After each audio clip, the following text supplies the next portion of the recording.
Maybe he needs them to be his lawyer. Maybe. Personal injury law firm, Keith and Scott, third-generation Trantolos. They've been doing it here, Trantolo and Trantolo, for 85 years and then some. Offices in Hartford, Waterbury, Bridgeport, New Haven, Torrington, a couple in New York now, so he can go right down the street to Riverhead or Melville and get a Trantolo attorney. Save some time to get a hold of Trantolo and Trantolo law offices, 844-999-9999. Let's talk about Ben Casparius. Right, that's he the deserves question. some time on the show. What did you think of the start for Ben Casparius, the guy that just recently, 3 years ago, was on the mound at Uconn? Well, first of all, listen, like I said, you've been playing this game for a long time. To get to that level in such a short period of time, to make such a monumental start, I don't want to go over all this stuff, but 6 first-pitch strikes out of 10 hitters that he faced, gave up the 1 run, 43 pitches, 23 Can I say strikes. this on that? Can Kike not catch that ball? He should have caught the ball. But, again, they don't do infield, outfield.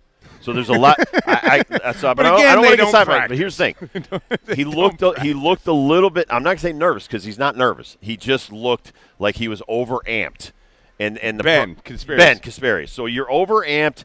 You're not the starting pitcher because you're not the home team. So now you warm up. You've got to kind of delay the warm up so you kind of coincide with the guy taking the mound. Right. So Gil goes out there. Obviously he gives up the home run to Freddie Freeman.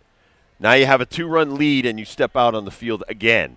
And this is a clinching game. So there's different things going through your mind. He's trying to block all that out. He's trying to push all that out and do what he's doing. And I just thought that the walks was just a kind of a byproduct of a lot of that minutia in his brain, that there's a lot going on that I need to get to a certain point. Then Hudson comes in. He gives up the booty big time. Knack holds on for 4 innings. I thought he did a great job. Then Honeywell really blows up for the 5 runs late in the game. But listen, Ben Casparius is going to have a good career and maybe a great career, and he's going to be in the big leagues for a long time if he just does what he's been doing. It's a progression. It's an evolution. And obviously, when you look at Mark Pryor and Dave Roberts and the people that matter the most. Like I rattled off, and you rattled off the 2 other guys that are – there's 8 starting pitchers that could be in front of him to make that start. They're not there. And they said this guy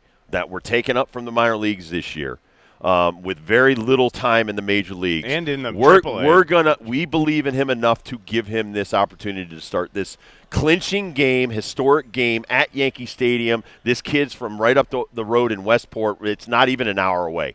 So all the above, I thought he handled it magnificently, and he's going to be great in the major leagues for a long time. I was nervous for him. I would have been pooping my pants the entire way, because man. Again, you're not. It's not a nervousness. It's an anxiety that I just want to get in there and start, playing. And the toughest part is the waiting. I don't know when they gave him the knowledge that he was starting the game. If they gave it to him the night before, he's not going to sleep.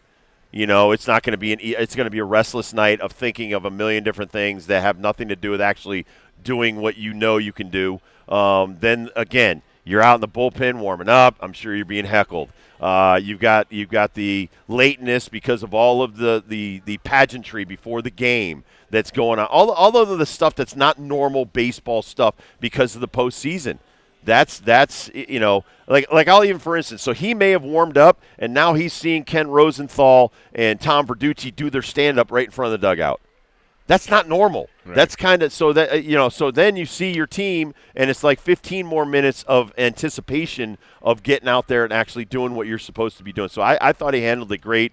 They weren't going to leave him out there that long in that situation in a 2-1 game. And really the guys that came in behind him that had more experience, they didn't execute, and that's why we have a Game 5 coming up tonight. I was honestly surprised he went 2 full innings and got all 6 of those outs. I would have pitched the same way if I would have had the stuff that Casparius has in my bag. I would have kind of done the same thing against Soto and Judge. The one pitch I wanted to ask you about, he did get a couple of foul balls where he did start 0-2. He pounds the zone. but he has that low strike zone pitch that looks like it's coming in as a fastball, has little tail away. He's got great movement. And it sinks a little Right. bit. Is that a part of his movement, or is that an No, that's just his delivery. His delivery makes the movement. The grip on the ball enhances the movement. Remember, he hasn't pitched in a minute. And so you've also got the pitch calm, the crowd. You've got so many different things to factor in. I could block that crap out. He had something because I didn't have to deal with any of that crap when I was playing. You didn't have to deal with this either. Right off the bat, I think it was the Judge at bat. He's finally going from the stretch because he just walked Soto. He didn't make the eye contact before he goes and touches the rubber. He didn't engage. And that was twice, right? Yep. They had to remind him twice. I didn't even know. Listen, you're talking about a whole bunch of stuff. You can only throw over to first twice. I know. You have to engage the hitter, which I never would have engaged the hitter. I would have been like, F you. I don't look at the hitters. I've got a different focus on parts of the catcher's body or the hitter's body, but I'm not going to make eye contact with my enemy. It's absurd. Some of these rules are just absurd, but you go, Casparius. You're going to be good, man. And, Dodgers need one more win. Yankees need 3 more wins.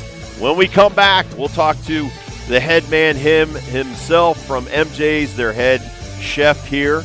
And we will get some brunch items and we'll taste them. I love brunch. It's one of my favorite meals of the day. I could eat it for dinner every night. More from Jordan Steakhouse next.